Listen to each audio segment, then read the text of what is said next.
Today's home buyers demand homes that are comfortable, durable, and energy efficient. And one of the ways to make a home more comfortable and energy efficient is to build a warmer wall assembly. The obvious way to do that is with a foam sheathing product. With me today is Bibee from Dow Building Materials. Hi, Doug, Steve. You guys manufacture a variety of foam products. Tell me about them. Okay, there's three main types of foam plastic insulation. One is molded expanded polystyrene, which is abbreviated EPS. Another is extruded polystyrene, which is abbreviated XPS. And the third is isocyanurate, which is just abbreviated ISO. And I have examples of them here. Here's a piece of EPS. It's generally white in color and is composed of a lot of tiny beads that are fused together to make a board. A second kind is extruded polystyrene, or XPS. This is one example. It is a single board with millions of tiny cells in it. And the third is polyisocyanurate, which is generally tan in color and has a lot of different kinds of facers on it. It also is composed of many tiny bubbles with gases in them. And what these bubbles do and what the boards do is slow down heat flow through the board. Air pockets trap the air. That's right.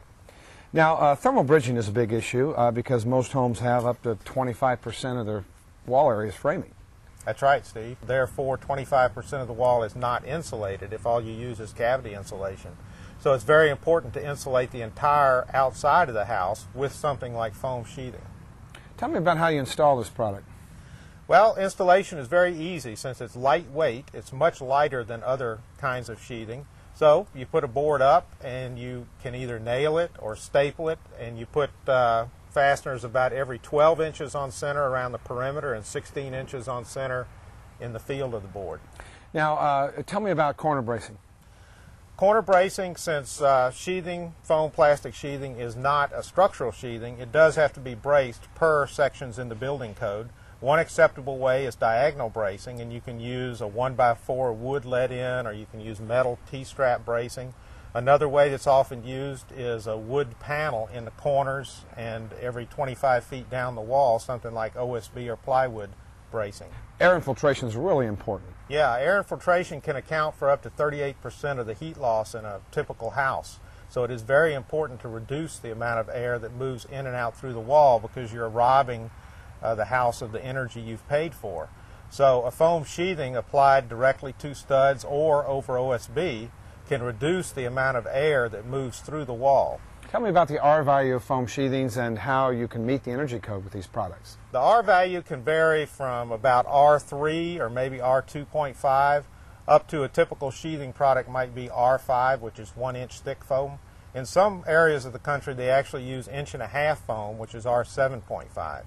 A warmer wall means less potential for moisture to reach its dew point, which means less potential for mold. That's right, Steve. It's important to remember that cold surfaces is what can cause condensation. And in a wall, if you have a warmer outside surface on the wall, then you're less likely to have condensation on that surface. So foam sheathing is a good way to keep the outside surface of the wall warmer, so that when the water vapor in the house is trying to move toward the outside when it's cold outside, when it meets a surface that's warmer, it's less likely to produce condensation.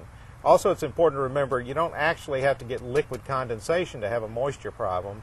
Mold and those other kinds of things can happen at high humidities, like 70 or 80% humidity. One way to think about condensation could be with a soft drink can, for instance. When it's hot day in the summer, you take a cold can of cold drink out of the refrigerator, you're going to get condensation on the outside of that can.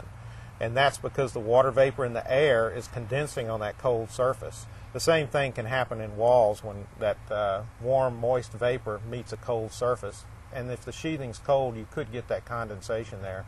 And moisture contributes to the potential for mold. So if we reduce moisture problems, we're less likely to have mold problems. Well, Doug, great information. Thanks for being here. Thank you, Steve. If you'd like to learn more information about foam sheathings, check out the other videos on this site.